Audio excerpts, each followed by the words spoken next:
पण लपते इथेच कुठेतरी.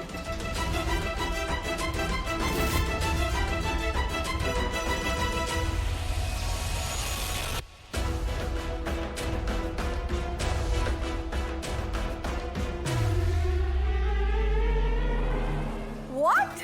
Kitty party? Hello, kitty party आणि मी नसणार असं शक्य आहे का? हा, ऑब्विसली मी येते. वाट बघा माझी.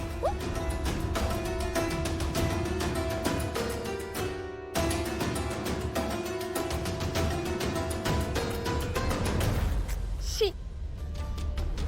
काय ग ए मुली, काय झालं? चेहरा का पडला असा? इथे माझ्या मैत्रिणींना किटी पार्टी करणार आहे. नवीन साड्या, नवीन ज्वेलरी, सगळं नवीन नवीन नवीन मस्त शॉपिंग करणार आहेत. आणि मी काय करणार आहे? तुला माहितीये त्या दर महिन्याला शॉपिंग करतात आणि मी 4-1.5 दमडीचे दागिने आणि 500 वर्ष जुन्या साड्या. बस. काय नशीब आहे माझी आई. हो ग, अगदी बरोबर बोलतेस तू. आणि आता तर काय श्रावण महिना येईल, म्हणजे सगळे सणवार येणार. आणि सगळ्या सणवाराला तू दागदागिने कुठले घालणार? तेच आपले जुने. काय पण बघ ना, काय नशीब आहे ग आई माझं. एवढी प्रॉपर्टी आहे माझ्याकडे, एवढी. पण फायदा त्याचा शून्य. फायदा शून्य. मूर्ख आहेस तू. हा मग तुझ्या सासूकडे एवढे दागिने आहेत की नाही? खानदानी दागिने. माग ना त्यांच्याकडे, माग. माझी वाक्य कॉपी पेस्ट करण्याची काहीही गरज नाहीये. मी का आता हिब्रूत बोलली का? तेच बोलते मी पण. आणि तुला काय वाटलं मी म्हातारीकडे दागिने मागितले आणि म्हातारीने मला असे दागिने दिले? घे ग बाई. माझी मुलगी आहेस तू, हो ना? मलाच बोलताना लाज वाटते, पण माझ्यातलं हे इथलं एवढंसं सुद्धा घेतलेलं नाही. अगं डोकं वापरलं की सगळ्या गोष्टी मिळतात. वापर जरा. हो, आय एम सो सॉरी. तुझ्याकडे का ग डोकं आहे ना? मग वापर आणि ते दागिने मला आणून दे, कारण मला ते दागिने घालायची खूप इच्छा आहे. कर, काहीतरी कर. कर, मी आहे ते. मी जसं सांगते ना तसं कर. मग ऐक.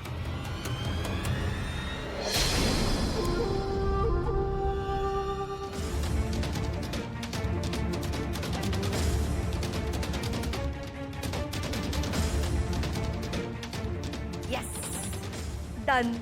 चल.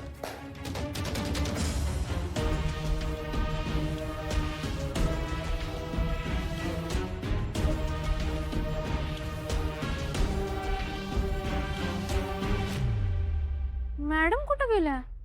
मॅम त्या आत्ताच गेल्या अगं बाहेर. 5 मिनिटात येते म्हणाले. ऍक्च्युली मला हे पुस्तकच पाहिजे, मी पण त्यांचीच वाट बघते. तोवर जे बदलायचं आहे ते बघतो. सरू काकी, काकी गरमागरम जेवण रेडी आहे, तुम्ही खाऊन घ्या. नाही बाय, थांब जरा. तिला येऊ दे, मग ती आल्यावर जेऊ. खरं ही अजून कशी आली नाही? लई टाइम झालाय. या टाइमच तोवर यायला पाहिजे होती. काकी तिला काहीतरी काम लागलं असेल, तुम्ही टेन्शन घेऊ नका, येईल ती. तुम्हाला गोळ्या बी घ्यायच्या आहेत की नाही? चल काहीतरी खाऊन घ्या. चल ये. निंगे सरू काकींच्या गोळ्या आहेत. कमळीनं सकाळी द्यायला सांगितलं होत्या. कमळी कुठं आहे? अरे ती अजून आलेलीच नाही. हा बरोबर. ऋषी भाऊ तिला शाळेत सोडायला जाणार होतं. बसले असेल कुठं तरी गप्पा मारत. असून दे, घालून दे एकमेकांसोबत वेळ जरा. वय ते बी खरंच आहे. नवरा बायकोने एकमेकांसोबत वेळ घालवायच पाहिजे. काय नवरा बायको? वय अगं तो ऋषी तिचा नवराच आहे ना व. अहो तसं काय? गपकी जरा. पुढे जाऊन ते एकमेकांबरोबर लग्न करणारच आहेत ना. मग गपच की तू. आता काकींना जर त्यांना नवरा बायको असं समजून बरं वाटत असेल तर काय हरकत आहे? गप जरा तू. ऐक की, ह्या काय म्हणतो, तू एकदा त्यासनी फोन करून बघ का दोघांनी कुठं आहेत, कुठवर पोचले जरा विचार. बंड्या फोन दे.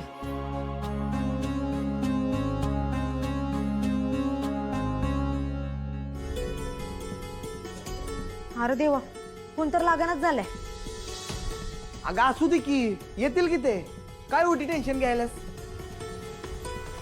ऐक, जेवण करून घ्या तुम्ही, मी येतो. आणि काय लागलं तर फोन कर मला. काळजी घे. हो.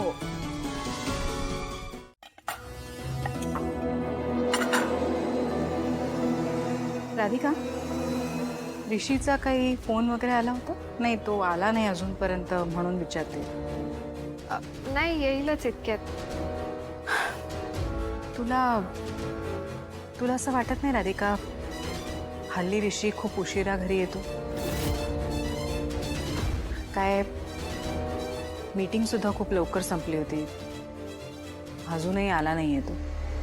त्याने मला सांगितलं होतं काल तो कमळी सोबत होता. आजही बहुतेक दोघं सोबतच असतील. पण आईंना जर हे सांगितलं तर अजूनच प्रॉब्लेम होईल.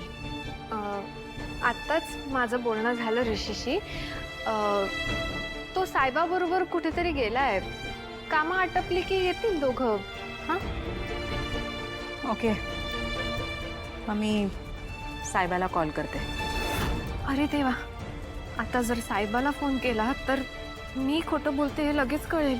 आई, मी आत्ताच ऋषीला फोन केला होता ना. तुम्ही लगेच साहेबाला फोन करून विचारलं तर ऋषीला असं वाटेल की आपला त्याच्यावर विश्वास नाही आहे. म्हणजे बघा, तुम्ही आय अंडरस्टँड. ठीक आहे, वाट पाहूया. ऋषी, लवकर ये रे बाबा. राधिका, हां हां.